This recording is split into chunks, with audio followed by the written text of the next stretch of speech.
This is the GardenDC Podcast, the podcast about everything gardening in the Washington, D.C. and Mid-Atlantic region. I'm your host, Kathy Jentz.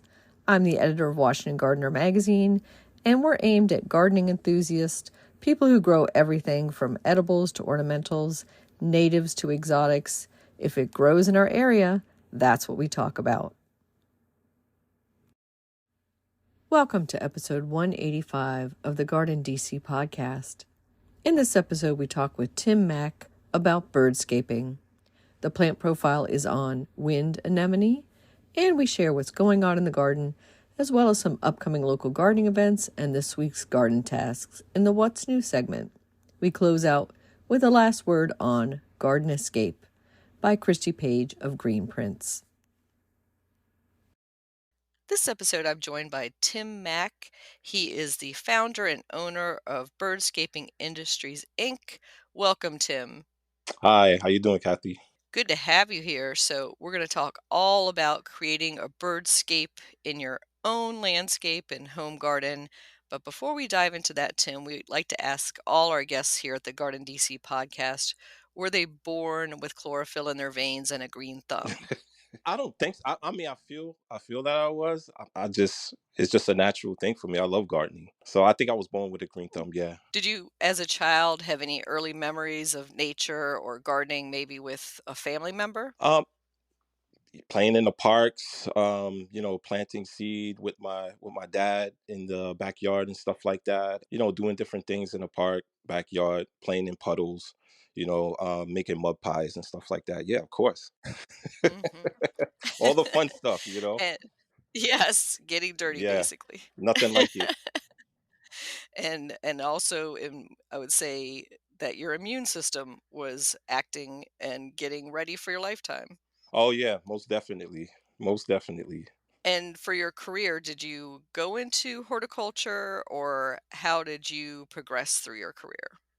Well, it's strange because I just picked up the hobby when I was little, and then I just got into birds when I got a little bit older. I just got more into nature and stuff like that. But as far as gardening, yeah, I mean, I've always been doing it ever since I was a kid. It was just like it's kind of hard to explain because as I grew, my knowledge of gardening grew.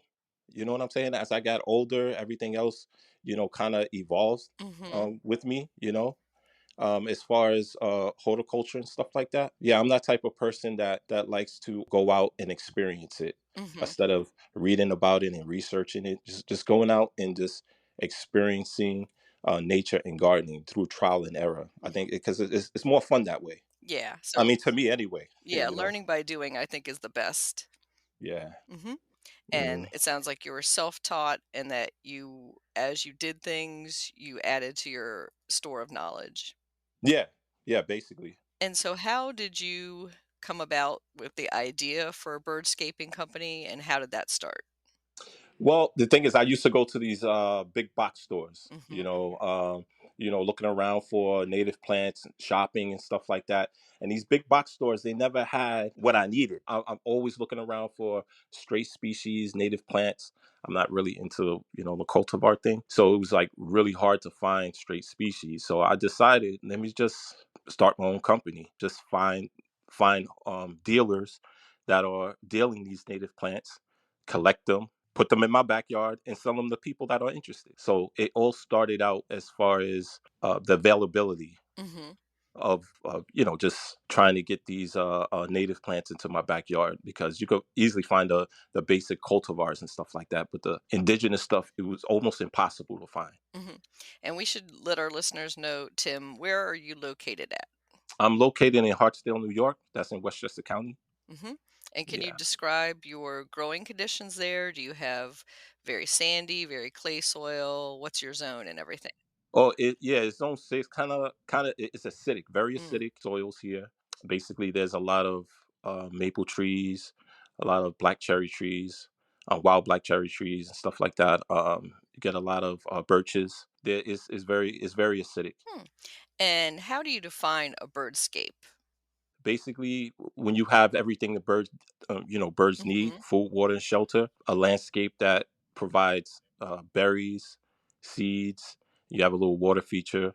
That's how I would describe a birdscape. Something that's kind of like an environment that's densely Mm. planted, and one that has layers, a lot of different types of Mm. layers. And it doesn't have to be like a big. You don't have to have a big yard, but as long as you just follow those principles of layering and planting densely. I'm glad you said that, Tim, that it doesn't have to be a big space because a lot of our listeners Hmm. are in urban areas or, might have a small townhouse or balcony garden. So we'll get into some of those specifics of what you can do to support birds. But I'm going to Right. ask the rhetorical question, Tim. Why support birds? Why should we do that? Oh, they're just so important to the environment, and they're just so important for just so many different reasons, because they're important for therapeutic reasons too. I mean, with their song and their color, they help propagate seeds and stuff like that. I mean, they just bring so much joy to the environment. So they're just super important, and plus they're really good on pest control too. Mhm. Yeah, Yeah. just for the fact of all the millions of mosquitoes that they eat, I would say birds are important, right? Oh yeah, yeah, yeah, no doubt, no doubt. But we need mosquitoes Mhm. too. I mean, you need them too. They're pollinators as well. Oh, I didn't know that, but yeah, Yeah, yeah, they pollinate. They pollinate. If I'm not mistaken, they pollinate lowbush blueberry shrubs. interesting. Yep. Yep, and I do know that birding has become a big hobby, kind of, Hmm. twinning with gardening during the pandemic, when people Oh are yeah. stuck at home, they're looking out their window, and of course, what they're looking at is some of those visiting birds to their home landscape. Oh yeah, yeah, yeah, without a doubt. See, like, okay, so this is the difference. I mean, to me, when it comes to birders, that's like a sport, right? It's like Mm, birding is like a sport. I mean, these people that are into birding, they take it very, very seriously, you know, and so it's not really like a hobby to them. It's more as like a sporting event for them. I'm more of a backyard birder, which is like a hobbyist. Okay, with I just like seeing the common backyard birds, like the cardinals, the chickadees, the nuthatches, finches, and the sparrows. That's the common backyard birds, not really the wobblers that are coming from South America and stuff like that. I mean, they're cool, but I'm saying I'm more of a backyard birder hobbyist than a mhm. birder enthusiast. Yeah, that's an important distinction. I've seen some of those competitive birders Oh and yeah.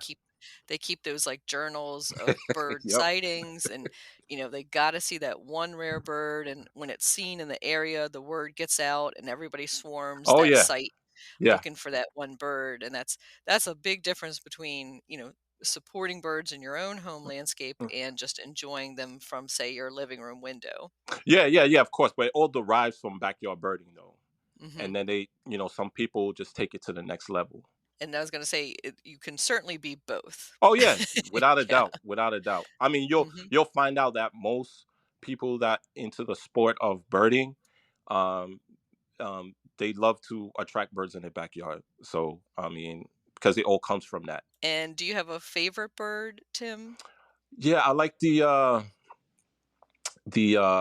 nuthatches. Those are my favorite, and also downy woodpeckers. Mm. Yeah, Yeah, I'm very fond of the woodpeckers myself. yeah, They're so active and I they like are. when they're like upside down. I Oh like any yeah, yeah, bird that turns upside down to eat. It's yeah, fun. That's always fun because you're like, well, you're defying gravity, aside from being able to fly. yeah, yeah. They Mhm. fun to watch. It's just so much fun to watch. Or the species, different types of species of woodpeckers. Mm. And are there any birds, like say from your childhood or in your region that you're just no longer seeing anymore? Yeah, see, that's a good question. I really don't see goldfinches that much anymore. Mm. The goldfinches, I really don't see them anymore. But the other ones are, like the cardinals are pretty common. The robins are very common. The nuthatches are very common. But Mhm. the finches, the goldfinches, I hardly ever see anymore. I used to see them all the time. Late fall, early Mhm. spring, but not too much anymore. Yeah, I'm a bit south of you in the Washington, D.C. region, so we do see a lot of goldfinches in that late summer, early fall, and mostly on, sunflowers, goldenrod, Yeah. just during that period. And sometimes you might see them at other times of year, but they're more brown. Hmm. They don't have the yellow high coloring. Speaking of goldfinches and IDing birds, and the difference between a juvenile and an adult bird can be tricky, Yeah. and a male and a female. Do you have any favorite apps or books that you use for identification of birds? Yeah, sometimes I just go on Google or I just use Plant ID, which I mean iNaturalist. I use that a lot. Um, and just I just go on Google and just try to describe it. Google's amazing. So Hmm. yeah, basically that's what I do. Yeah, I think there's so many what I call LBBs, Hmm. little brown birds, and you're like, is that a sparrow? Is that just a female of another species that just appears more brown? It doesn't have that colorful plumage of the male of the species, so that can be hard to ID. Yeah, And I, but see, I'm sorry to mhm, cut you off. Well, I'm no, saying go that's ahead. what it's all about. Hmm. When you see a strange quote unquote bird in your backyard, and it just encourages you to find out what kind of bird this is. So then you go out and you do your research, and then you find out what kind of bird it is, where it migrates, what it eats, things of that nature, and then you'll just keep going and building from there. So that's what's so cool about attracting birds to your backyard, because you're just not attracting birds to your backyard, but you're attracting other animals too, which is Hmm. super cool, you know. And birds basically come to your backyard exploring, looking for a place to eat and drink, or looking for a place to call home. So they constantly are on the move. They constantly are hunting and looking for the ideal spot. And when you find out that this bird just absolutely love the type of environment that you created, that brings a lot of joy to you. And like I said, it's a therapeutic thing. I mean, when you feeling good that you're helping another living being or another living animal thrive. You know what I'm saying? Hmm. That's a great point, Tim. Hmm. So let's talk about some of those ways we can support birds in our landscape. So I think first on the list would be providing shelter, providing some place for them to nest. And as far as the shelter, see, this stuff is not really complicated. Backyard birding is supposed to be fun. Gardening is fun. It's supposed to be fun. It's not supposed to be hard. Attracting Hmm. birds to your backyard is supposed to be fun. It's not hard. As soon as it becomes hard, don't do it. It's not for you, because gardening is really not for everybody. But the thing is, as soon as it becomes work, just stop doing it. Basically, with the nesting materials and stuff like that and housing, I just recommend personally, if you have the time and you have the resources, just build your own birdhouse. Just build it yourself or try to build it yourself. Hmm. If you don't have those resources or ability, all right, just go out and buy one and hang it up on a tree. And also, when it comes to nesting materials, use what's in your backyard. Never get anything from home, because some people say, "Oh, okay, dog hair or pet hair is good." Nah, it's really not that good, because you using different types of shampoos and pesticide stuff on your pet to keep your pet hair clean. And you really don't want the birds to pick that up and take it to, using as nesting materials. Don't use anything from your home. Don't use any yarn and stuff like that. Don't use any of that stuff. Yeah. This is just my Hmm. opinion. I hear dryer lint a lot. Yeah, dry lint. I wouldn't use that stuff at all, because it's not natural. Hmm. Use the stuff that's in your yard. Use the stuff that's in your yard, like leaves, dead leaves. Use twigs. When you're cleaning up your backyard or maintaining your backyard, use all of those organic materials that are in your yard, because that's where the birds are going to find this stuff. And you Hmm. just put it in a nice little pile so they can see it. And then before you know it, this material is gone. I mean, if birds wanted the stuff from in your home, they'll burrow a hole in there and try to get it. You know what I mean? So they don't need the materials that are in your home. They need the stuff that is outside, in the Hmm. environment. That's what they built their nest with. Yeah, so things like the fluff from milkweed, Oh yeah, the definitely. straw, Yes. and The I was just gonna say that they love, Yep. Tim, my coconut coir Yep. liners for my hanging baskets. Yeah, that's cool. Yeah. The robins will just yank all those fibers out if they can. Exactly. That's the stuff right there. That's what I'm saying. All that stuff they could find outside if they wanted to. Mhm. And definitely the milkweed fibers, that's like the best. Okay, and that stuff is very strong. It's very strong. It's cool. And so that's the thing about native plants, is that birds and animals and stuff, they evolved with these plants. They evolved with it, so they already know when it's going to be ready, where to get it, and how to build with it, because they're like natural architects. So, Mm-hmm. but if they don't have their materials, if you don't have those materials in your backyard, these natural materials in your backyard, then that could really put that can make the difference between surviving and dying, or whatever. If you don't have that shelter, if it's not built with the right materials and stuff like that, and the bird will try to nest, depending on the species, the nest could fail, and Mm-hmm. it's no way they can have a successful brood. Yeah.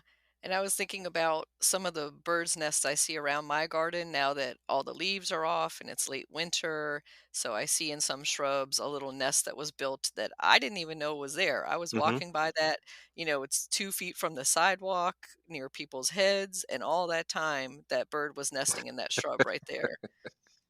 Yeah, that's cool right there. That's cool.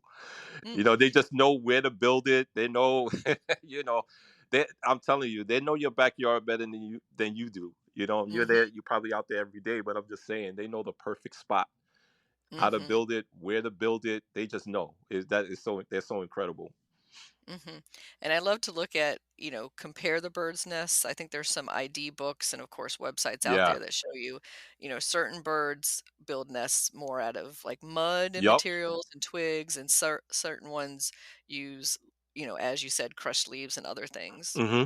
Yep. Yeah, it's something like the robins. They use a lot of grasses, and they use mud, and, and Hmm. they'll travel far just to get to find that mud.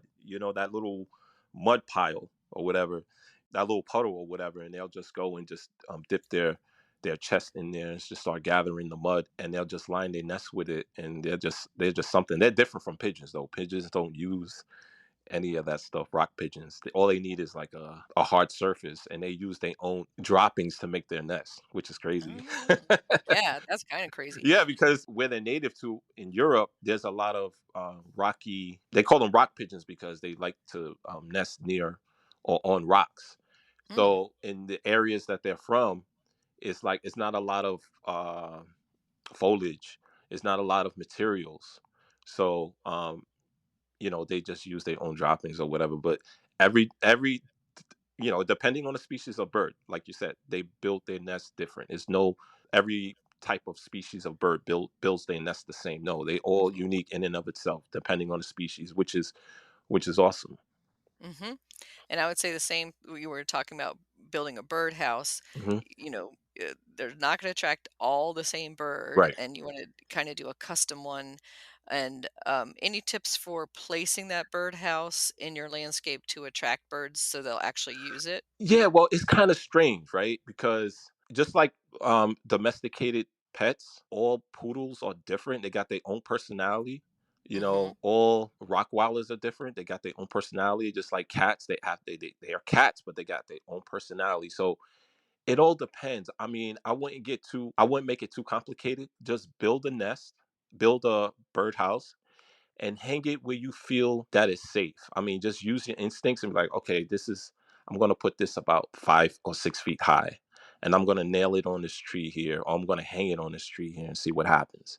And you'd be surprised. You'll have the bird, they'll go in there and they'll start nesting in that box. And there's no greater feeling than seeing a bird nesting in a house that you built with your own hands. There's no greater feeling than that. But I'm just saying, I would just use my own instincts and be like, okay, this is a safe place. And you'd be surprised because I've put up boxes 10 feet high. No Mm, birds go in it. No woodpeckers, no wrens. They don't go in it. And then I put one 4 feet off the ground, and I get a family of chickadees nesting in there. It's crazy. Like, nice. yeah, on a fence, on a picket Hmm. fence, 4 feet high. I just put it there, and I had a family of chickadees. That's always nice to see. And I was going to say that the one thing I did learn in my bird house placement is not to do it south facing Right. because that was a little bit intense heat for those birds in there. Yeah, it could be. From my own experience, I've had nest boxes facing south, And Maybe shaded a little bit, yeah, probably and by a that tree.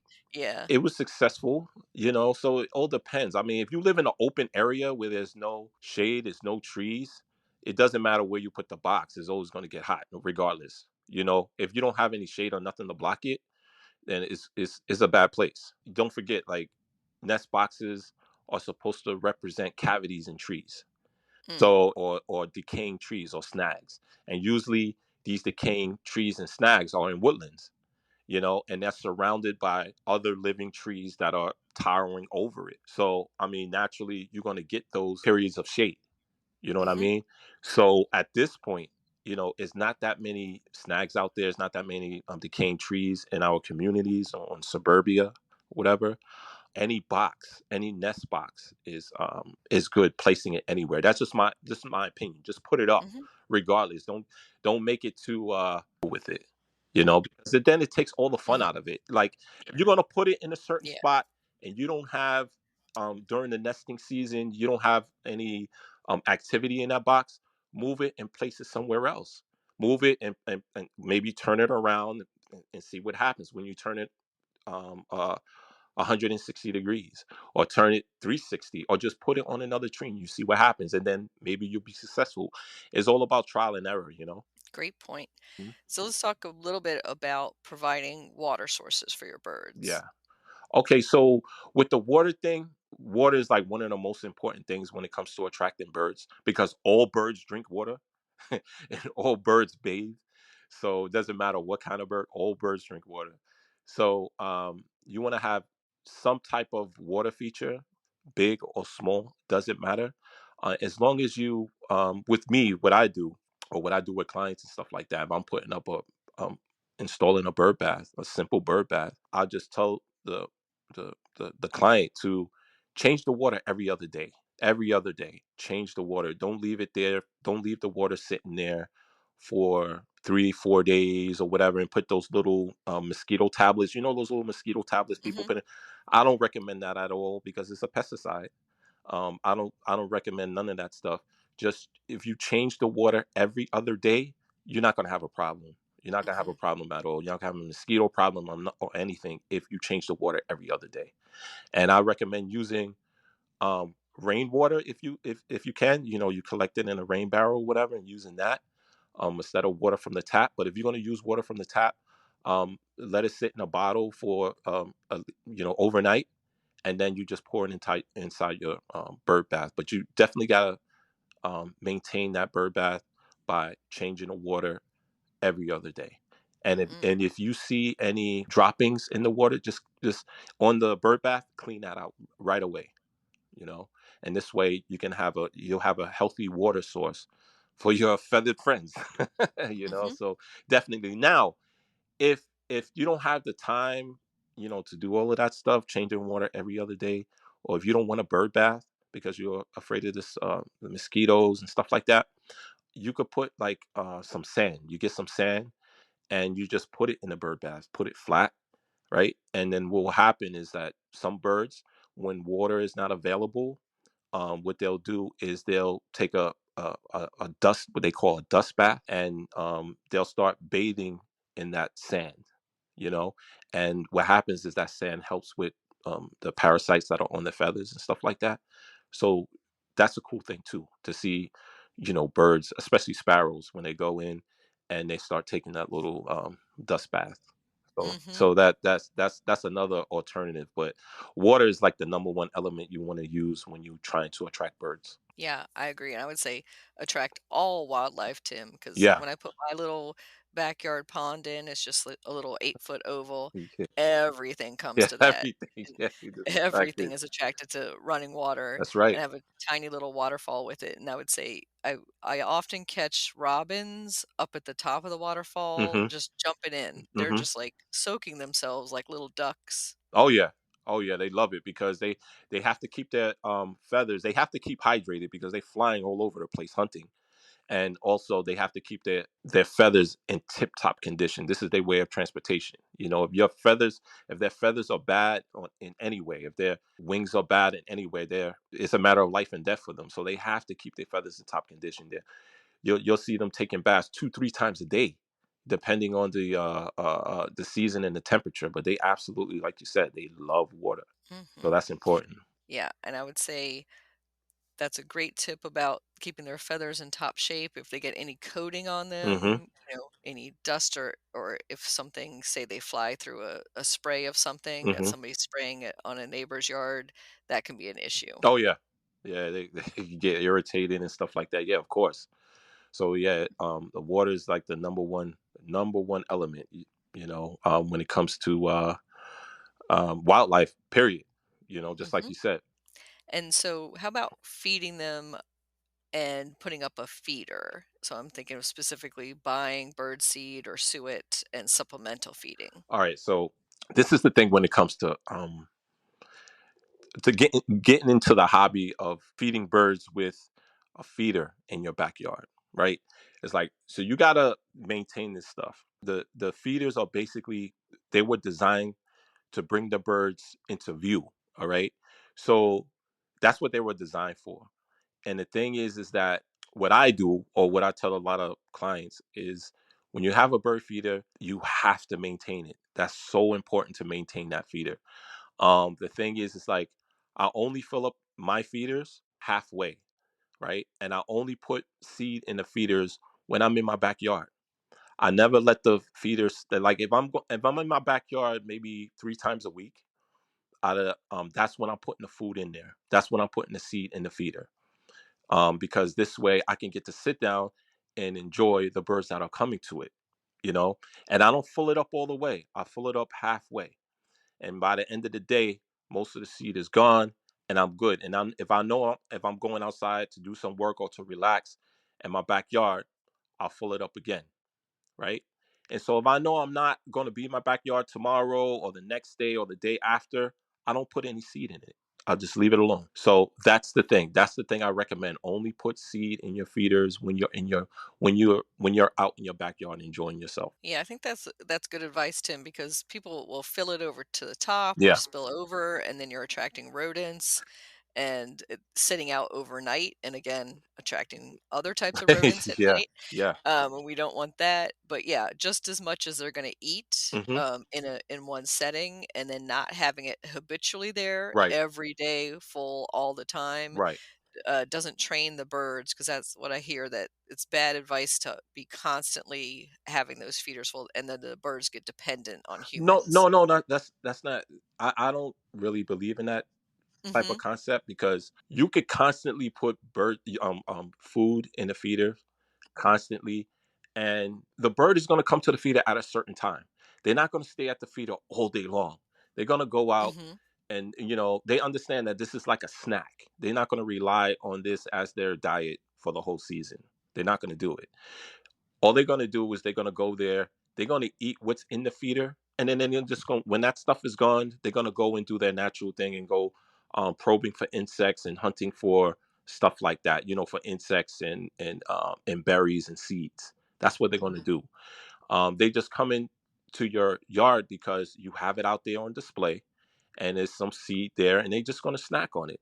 I Mhm. mean, for example, I mean, I've seen a hairy woodpecker. I serve black old sunflower seed, which is a favorite to all backyard birds. So it's a favorite. So I would see like a downy woodpecker come and pick up maybe 5 or 6. Because they'll pick up one seed at a time.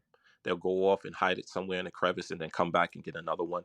But they're not there all day. They're there for maybe like, one of them are probably there for maybe 2 minutes, and then you won't see it until the next day. You know what I mean? So they know that this is a feeding station. They know that this is like a snack place. That this is not like a um, something that they could depend on all day long. You know what I mean? They're just going over and they're just getting a snack, and then they're going about their daily routine. Good point. I think that, you're one of their visiting places, and they're going to make their rounds, and like you said, there's a time of day they might come to you, and then there's a time they'll go down the block, and then there's this time. So they're very habitual like that. Yep. Yep. So I would say, don't feel guilty putting a feeder up. They're not going to depend on you. They didn't evolve with the feeder, so they know that this is like a something that is, a little strange, but like I said, they're going to take advantage of it, but they're not Mhm. going to depend on it because they, Just supplemental. yeah, yeah. So Mhm. don't feel guilty putting the feeder up. Now, one thing I would say about, controlling like the rodents. I mean, you don't even have to have a feeder, and you'll have rodents in your backyard. Mhm. It depends on the people that you live around. If you have a garden, just a regular garden with no feeder and no water, you may have rodents. It depends on how you keep it, how you Mhm. maintain it. If you just have a backyard with just lawn, you can still have rodents. You know what I mean? It, like I said, depending how you keep it. So with the feeder, you want to treat it the same thing. You want to maintain it. You want to clean underneath your feeder every day. Every time you serve seed, um, I recommend that, before you go into your home, you clean underneath your feeder. Just clean underneath, whether it's with a rake or a broom.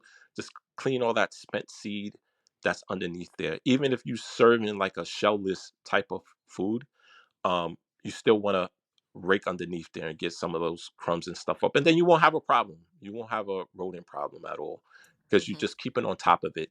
That's the thing about backyard bird feeding with a feeder. You have to maintain it all the time. I mean, as far as underneath it, and also you want to put, like I said, you just want to put fill up your feeders halfway. While it's halfway full, halfway empty, you want to do it that way, and only put seed in the feeder when you're in your backyard. When you want to Mhm. enjoy your backyard, when you're going to relax back there, that's when you put seed in there. Yeah, I think And that's good advice, and right, I was gonna say that you have rodents whether you know it or not. There right, yeah, if there's humans, there's rodents there. yeah, Uh, exactly. I mean, they're yeah. natural to the environment. Mhm. They're nocturnal and stuff like that. And this is what they do. They take advantage of what's ever around. But you don't want a whole uh Attraction. Yeah. yeah, attraction. You don't want that. No, that you Definitely don't not. want, and that's a problem. Yeah. Okay, but a rodent or two, we got them owls and possums and skunks to take care of them at night. If you do what you got to do in your garden in a natural way, we have some natural pest control Mhm. for those guys. So Mhm. So let's about what we can grow as gardeners to support birds. So what are some of your favorite bird supporting plants? oh, my favorite, yeah, I have a lot of them. I just don't have one, like, but my super super favorite one is the black elderberry. Mm. And basically, you want to plant what's native to your area. You can easily go on Google, and there's plenty of resources out there to find out what's native to your area, what's even native to your zip code. You can easily find that out. They have different sources online for that. And once you find that out, you know, um, just seek out these nurseries that are selling straight species. Like I said, I'm not really into cultivars, and you got a lot of people that are into cultivars and all that stuff. I mean, I'm not knocking them. If that's your thing, that's your thing. Do what makes you feel great. You know what I'm saying? But if you want to attract birds, like if you want to really attract birds, you got to go with the straight species route when it comes to plants. You have to, because this is the way you can attract a whole variety of them, right? So, or different species of them. So I would definitely go the straight species route. I'm not really into cultivars, but that's just me. Mhm. But the thing is like my favorite ones is black elderberry, high and low bush blueberry, and also the dogwoods, all the dogwoods, the flowering dogwoods, red twig dogwood, gray twig dogwood, silver twig dogwood. Those dogwoods are just like excellent on attracting different types of species of birds, berry eaters, insectivores too. So and the birches, are the best as well. Mm. My favorite is the river birch because it grows fast, it looks cool, it's ornamental, and it kind of feeds itself. So those are the things you want to put a lot of berry producing plants in your backyard, and you want to plant uh, berry producing and seed producing plants in your backyard. That's the main thing. But berries, definitely, definitely, you'll have them coming, birds coming far and wide. And once they find out that you're serving berries in your backyard, whether it's some dogwoods or blueberries, they'll keep coming because they use this as a source of not just to fill themselves up with vitamins and minerals, but is also a source of hydration too, and which is cool. And so that's what you want to do is put as many berry producing plants in your backyard as possible. And then you want to plant them, even if your yard is small, you want to plant them close together. You don't want to separate them. Like, sometimes when you look at the little ticket thing and on the plant when you purchase it, it says plant them 4 feet apart, 5 feet apart, 6 feet apart, and all that other stuff. No, plant them all together. Make a nice little. Use it as plant it as dense as possible. If you only got 1 feet of space, say if you got like 4 feet of space, you could put maybe 3 to 4 gallon pots in that 4 foot space of shrubs, and you just plant it right there, and you just see what happens, and it'll grow. And you just plant your plants that way because this is what birds are attracted to. Birds are prey, and they don't want to be seen really. So they like to hide in shrubs. They like to be on top of trees. They like to feel safe, and you don't want to really have your plants and shrubs in like a open, like too far apart. Hmm. So the technique is planting as densely as possible. Hmm. Yeah. Yeah, I can see creating like a little thicket, Hmm. and where they're knitted together, and I could definitely see why that would support birds and other wildlife. Whereas, Right. some home gardeners, they want each little plant to have its own separate world with a bed of mulch around it, and that's Right. not going to be as supportive for the wildlife. Nah, not at all. I mean, they're deterred from there because they if you can see, if put it this way, if you can see birds in your backyard, like without a feeder, then you're kind of like you're not creating a birdscape. You creating a birdscape when you hear all of these birds in your back. When you hear them and you don't see them, Hmm. that's when you're doing it right. That's You know. great advice, Tim. Hmm. So let's talk about some of those seed producing native plants. So one of my favorites to leave up is the echinacea, just because I like the look of that Oh yeah, cone flower in the wintertime when it's bare. It's very ornamental, but of yeah, course it's also supporting the birds. no doubt, no doubt. That's a favorite right there, and it's easily you can easily propagate it and stuff, and it's fun looking at the finches pluck out the seeds, and they're good for during the summertime, they're good for the bumblebees. They like to pollinate it because if you look in between like the purple cornflower, those are hundreds of little flowers in the center. There's Hmm. hundreds of little flowers in there, so you'll attract bumblebees, you'll attract wasps and all of that stuff. I mean, they're cool. That's one of my favorites too. Is the purple cornflower and native sunflowers, the native sunflowers. Those are my favorites. I like those too. Hmm. And also, there's other seed producers um, like what do you call that again? Joe Pye weed. Hmm. They create a seed. Ironweed, which is one of my favorites. The straight species ironweed, New York ironweed. I'm not sure of the horticultural name, but Vernonia, I think, is the Latin for that one, and that can yeah. get a little tall in your Oh yeah, garden. that's what I love. I love Hmm. it. I love it when they grow up to. They could get up to about uh 10. I have in my backyard right now, I have a couple that, I mean, during the season, during the growing season, I have a couple that's about 15 feet tall. Believe it or not, 15 feet tall. I measured it a few years ago. Um, 15 feet tall at peak, and it's a straight species. And sometimes I have to stake them, right? I have to stake them up with a little piece of metal or whatever, and then you should see the butterflies just coming. They can see it from afar. This is why they evolved with these insects.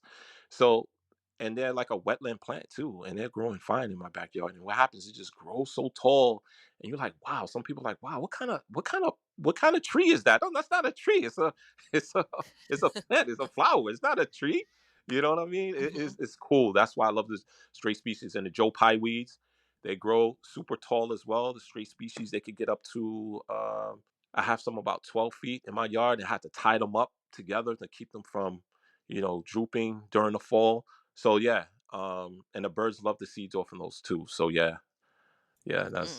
those are cool. Yeah, I love those as well. And so, Hmm. are there any plants that you would advise against growing for a birdscaping backyard? Anything that's non-native, don't grow it. Anything that's non-native is not for a birdscape. A birdscape is only for native plants, because birds are they're gonna eat like any berry that they see, because if they don't have any other choices, they're gonna eat what's there. And the thing is, like, with the Japanese barberries, that's like one of the worst you can ever plant, is those Japanese barberry trees. Those I mean, shrubs. Those are the absolute worst, I would say. But anything that's non-native, just stay away from if you want to create a decent birdscape. Just stay with everything. Stay just purchase native stuff, because you have native plants that produce berries. You just got to find them. You just got to do your research and find them, and put them in your backyard, and you won't have no problem. And what's cool about it is, I mean, this is what the birds come to your yard for, because they expecting lowbush blueberry there. If you're in that zone, Mm-hmm. right, they expecting to see this stuff. That's why they migrate, and that's why they come to your yard, because they expect these plants to be there. And if they're not there, then they're gonna say, well, you know what? This is the only berry that I see is these Japanese barberries. I'm just gonna chow down on this. And then that's when the problem begins, Mm-hmm. Or because Nandina, or some of the other non-natives, or porcelain berry. Yeah. yeah, you definitely want to stay away from the non-natives. Mm-hmm.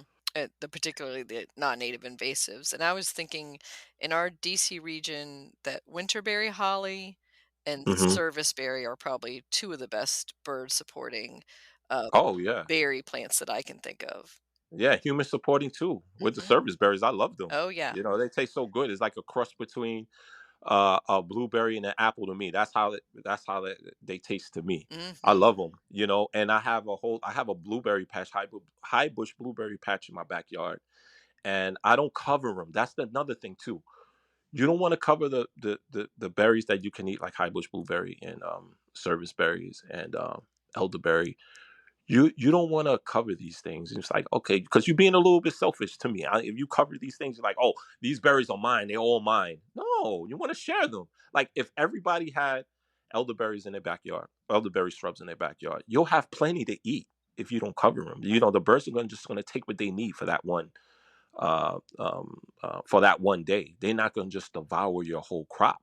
You know what I mean? Hmm. So just let them eat what they're going to eat, and just sharing is caring. So you're going to eat your portion, I'll eat my portion. That's what it's all about. That's what I planted this plant for. It's not, I didn't plant this shrub for myself. I planted it for everyone to enjoy. You know what I mean? And we all could have fun. Hmm. You know, that's that at the end of the day, that's what it's all about. Going back there, and I'm going to your backyard and just having fun. You're not working when you're doing something that you love to do. And, the gardening and backyard birding is, I believe it's for everybody. It's not for like a particular person, especially gardening. Gardening is for everybody, and it's Hmm. all about having fun when you're gardening. It's not about work or pulling those weeds. When I pull the weeds out of my the shrubs, I mean, out of the beds that I have in my backyard, it's not a bad thing. I pull them out, and they just come out with ease, because I don't use any chemicals. I don't use any amendments or anything like that. Because I'm planting native, and what native plants do to the soil is amazing too. And I don't take away. I leave the leaves. I don't take away any of the materials that the flowers and the trees and the shrubs drop down. I use them because this is what they drop down for, to amend the soil naturally. So if you have some type of weed growing, it's easy to pull out, because the soil is so loose and it's so airy. You know what I mean? So Hmm. it's just easy just to pull out, and it's fun pulling those weeds out, and you see all the roots and everything. You could do it with ease. You know, Hmm. so being in your backyard is all about having fun. It's not work. And how can listeners contact you to find out more, Tim? Oh, they could easily visit my website, birdscapingindustries.com, or you can email me, tim@birdscapingindustries.com. Um, um, I'm on YouTube. My phone number is 844-424-9874. So yeah, That's how they can basically contact me through social media, LinkedIn. Great. And any last thoughts on birds and gardens? Yeah, just don't. I just encourage the people. It's not complicated. Take the uh, take that word out of gardening. It's not complicated. Just go out there, have some fun, plant your plant. Experience with the backyard has to offer you. And if you don't have a backyard, visit your local park, or just if you don't have a local park or a backyard and you just have a balcony, put some plants inside of a pot and enjoy, and just take care of it. Because when you take care of plants, plants are going to take care of you in all different kinds of ways. Go out there and experience it, have fun. It's just a lot of artificial things going around out there. So you just want to have, what do you call, organic experiences in your backyard. You know what I mean? So that's what I suggest, and definitely get into the hobby of gardening because it's super super therapeutic, and it's a great addiction. I think it's an awesome addiction. It's an addiction to have, actually. If you're gonna have one, it's I, gardening, man. I'm I telling you. agree, Tim. Thank Yeah. you so much. No problem. No problem. You're welcome. Hey, it's Kaylee Cuoco for Priceline. Ready to go to your happy place for a happy price? Well, why didn't you say so? Just download the Priceline app right now and save up to 60% on hotels. So whether it's Cousin Kevin's Kazoo Concert in Kansas City, go Kevin, or Becky's Bachelorette Bash in Bermuda, you never have to miss a trip ever again. So download the Priceline app today. Your savings are waiting. Go to your happy place for a happy price. Go to your happy price, Priceline.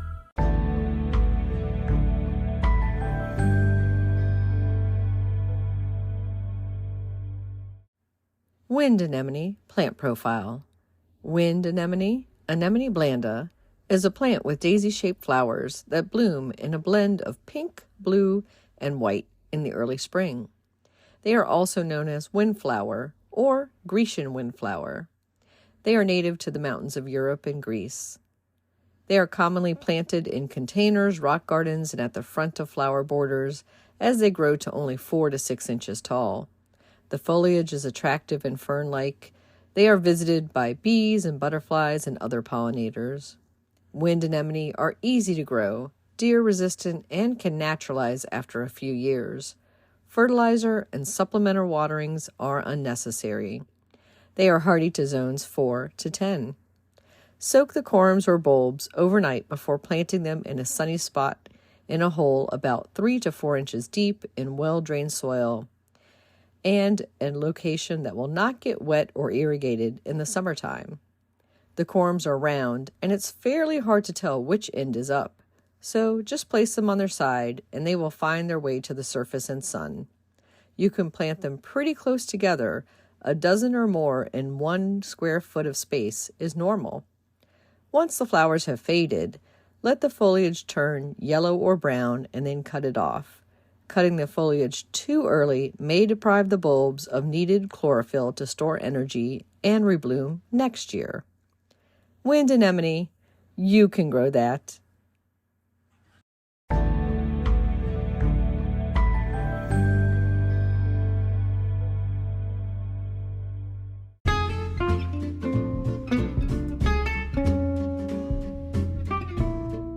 What's new in the garden this week? Well, I was surprised to see my saucer magnolia is in bloom, as well as my Dutch hyacinth bulbs. That seems about a week earlier than I've ever seen them do so. In the garden tip of the day posts that we shared on social media this week, I posted several rose pruning tips, and you can find those on our social media at WDC Gardener on Twitter, our Facebook page, Washington Gardener Magazine, via our Google group, or you can go to YouTube and check out my rose pruning videos. While you're on YouTube, check out a chat I had with Terry Spate all about the Philadelphia Flower Show and our highlights from there, tips on how to get the most out of the flower show, and why it's a can't-miss event for both of us every year. In local gardening events, The Potomac Rose Society is hosting a talk virtually via Zoom on Sunday, March 17th at 2 p.m. This features friend of the GardenDC Podcast, Connie Hilker, talking about her new book, Heritage Roses, a collection of essays and lessons. You can register for that for free at potomacriose.org. An in-person event you might want to attend is Knockout Natives on Monday, March 18th at Brookside Gardens in Wheaton, Maryland. This is hosted by the Silver Spring Garden Club and features another friend of the GardenDC Podcast, Sam Hoadley of the Mount Cuba Center, and he's going to be sharing some of the tips from those trials that Mount Cuba has been having of native plants and their cultivars. And that, again, is free and open to anybody to attend. You can find out more details at silverspringgardenclub.com. Finally, Niche Interest, Gardening with Rocks with Thomas Crawley, is being hosted by the Takoma Horticultural Society or Club, and that is at Historic Takoma in Takoma Park, Maryland on Wednesday, March 20th from 7:30 to 9 p.m. and all about rock gardening and retaining walls, the edges of sidewalks, any nutrient-poor soils and tight spaces is what Thomas is going to be talking about. This meeting is also free and open to all. You can find out more at takomahort.org. Happy gardening!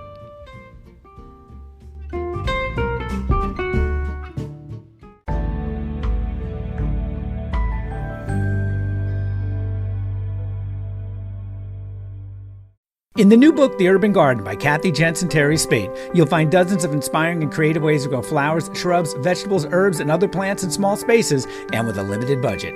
Whether you want to grow on a balcony, rooftop, front stoop, or a tiny urban patio, turn your growing dreams into reality and build a gorgeous and unique garden that showcases your personal style while still being functional and productive. With the ingenious ideas and resourceful tactics found here, you'll be maximizing yields and beauty from every square inch of your space while also making a lush outdoor living area you'll crave spending time in. Whether you're growing edible plants or beautiful flowers, the 101 amazing growing ideas found in the Urban Garden will turn your tiny urban yard into a treasure trove of green you'll be proud to share with family and friends. Buy your copy today at your local retail bookseller or order it online now at Amazon.com or bookshop.org.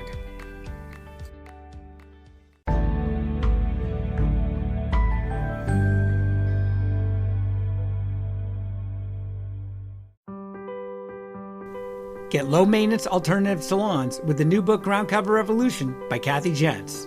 Reducing the lawn is among the biggest trends in homeownership, with an endless stream of homeowners looking for an eco-friendly alternative to a traditional everyday grass lawn. In the last 3 years alone, over 23 million American adults converted part of the lawn to a natural landscape, and now are looking to do even more. The biggest challenge to adopting this new ideal of the perfect lawn is knowing how and when to replace your turf and which plants are the best ones for the job. Groundcover Revolution is here with all the answers you need. Included are 40 in-depth profiles of plants that are perfect choices for replacing a grass lawn. There are options for sun, for shade, for dry and wet sites, and for various climates around the globe. There are choices that bloom, options that are evergreen, and selections that are deer-resistant. Author Kathy Jentz has also included an incredibly useful chart that gives you all the details on each of the 40 choices for quick reference and to make your ground cover selection process even easier. Whether you want to replace the entire lawn or just reduce the amount of land dedicated to turf, Groundcover Revolution will help you usher in a new and improved idea of what a beautiful lawn should be. Available at bookstores now and also at Quarto.com, where you can get 30% off using discount code GARDENING30.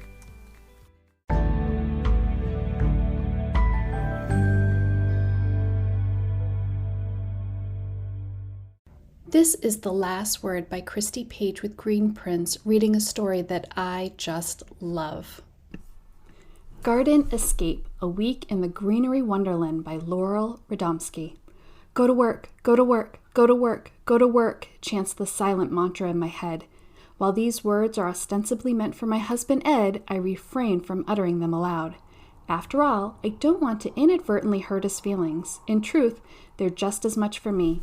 The anticipation has been building for this week, my week off, where I get to escape the clutches of coworker gossip and family drama to immerse myself in my true haven, the gardens.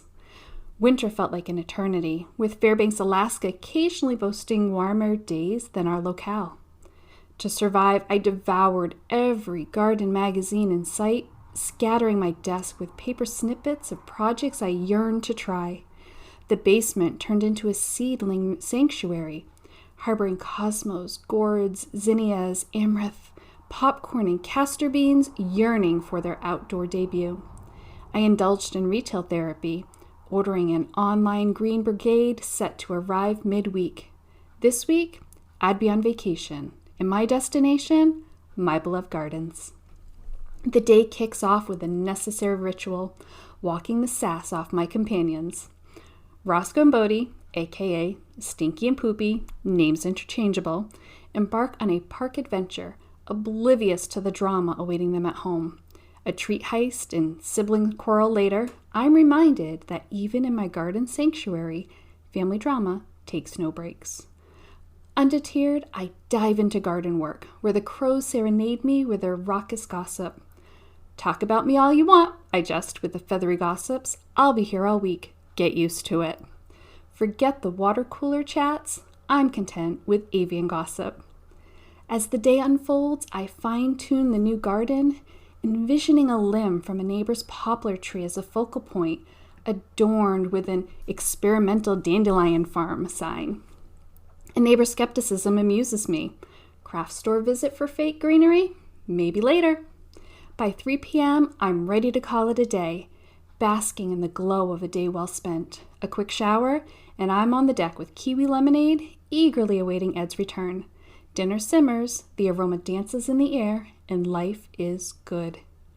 Each day blends into the next, featuring walks, fetch games, and the perpetual squabbles of my ratty terrors. The crows persist, but the other birds seem delighted by my presence, enjoying the bounty my gardening endeavors unearth. Planting the new garden becomes a joyful project, punctuated by Ed's surprise volunteerism with variegated Norway maple. Careful, honey, those castor beans might end up in the soup, I tease him, and he obliges, proving to be a good hubby. The week progresses with unexpected projects, showcasing my panache for the whimsical. A Greek god bust donning sunglasses surprises Ed, and poplar limbs are fashioned into a potential topiary experiment. Even a seemingly dead limb in the new garden defiantly sprouts, a sight I can't wait for my skeptical neighbor to witness. By the end of the week, my body may be sending out a figurative white flag, but I feel rejuvenated and relaxed. Monday's return to my paying job awaits, but for now, there's no need to make soup, at least not today. This has been The Last Word by Christy Page at greenprints.com.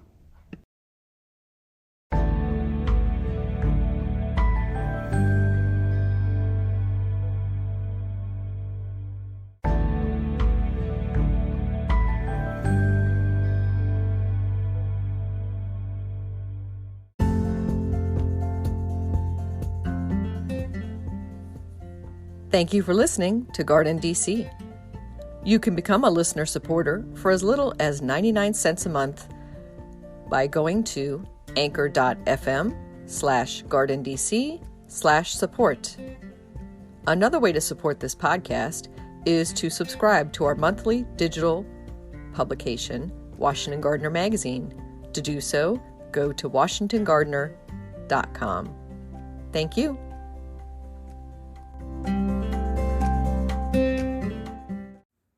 Thank you for listening to GardenDC. You can become a listener supporter for as little as 99 cents a month by going to podcasters.spotify.com/pod/show/GardenDC. Another way to support this podcast is to subscribe to our monthly digital publication, Washington Gardener Magazine.